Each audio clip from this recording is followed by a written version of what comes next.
Hello বন্ধুরা, দেখো আজকে কোথায় চলে এসেছি। আজকে এসেছি পার্কে। ছেলের বায়না মেটাতে পার্কে চলে এসেছি। বাচ্চাদের বায়না তো মাঝে মাঝে একটু মেটাতে হয়, তাই না বলো? আমরা বাবা মা হয়েছি, আমরা না মেটাবো কে মেটাবে, তাই না? অনেকদিন ধরে বায়না করছিল পার্কে চলো পার্কে চলো। আর আমার ছেলে না সত্যি কথা বলতে কোনো খেলার বন্ধু পায় না, তো ওই জন্য একটু আমরাই সবসময় ওর খেলার বন্ধু সাথী যা হোক সব আমরা, আমি আর ওর মা ওর বাবা। তারপর পার্কে চলে এসেছি। পার্কে বেশি বাচ্চা ছিল না এই পার্কটা। আর এটা আমাদের এখানে আমার জানাশোনার মধ্যে 3টে পার্ক আছে। আমি এই ওর বাবুর স্কুল কাছে, এইখানে একদম কাছেই স্কুলের পাশে যে পার্কটা, সেই পার্কটা এসেছি।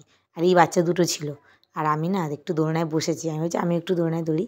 আর ওই ছেলেটা ছিল না, ওই বাচ্চা ছেলেটা আমাকে বলছে কি, আন্টি 20 বছরের পরে না দোলনায় বসতে নেই। আমার তো তখন মনে করলাম ও তাই তো, আমার তো 20 বছরের বেশি হয়ে গেছে, আমি তো তাহলে দোলনায় বসতে পারবো না। তারপরে আমি সঙ্গে সঙ্গে উঠে গেছি। তারপরে এই দেখো আমাদের হয়ে গেছে, বেশিক্ষণ থাকিনি, খুব ভিড় হয়ে গেছিলো আস্তে আস্তে, আমরা আবার চলে এসেছি। তারপরে এসে যাওয়ার পথে, বাড়িতে যাওয়ার পথে মানিকতলায় এই ছেলেটা ফুচকাটা খুব সুন্দর বানায়। এই ছেলেটার কাছে ফুচকাটা, এই ছেলেটার কাছ দিয়ে প্রথমে নেপালি ফুচকা খেয়ে নিলাম। নেপালি ফুচকা মানে তোমরা তো ভাবছো দই ফুচকা, এটা দই ফুচকাই কিন্তু নেপালি ফুচকা, মানে এটা 10 টাকার 10টা দেয়। এই ছেলেটা খুব সুন্দর বানায়। তারপর তোমার দাদাভাইয়ের ফুচকা খেয়ে নিলো, আমার ছেলেও খেয়েছে। তারপরে এই যে গাড়িতে তেল ভরে চলে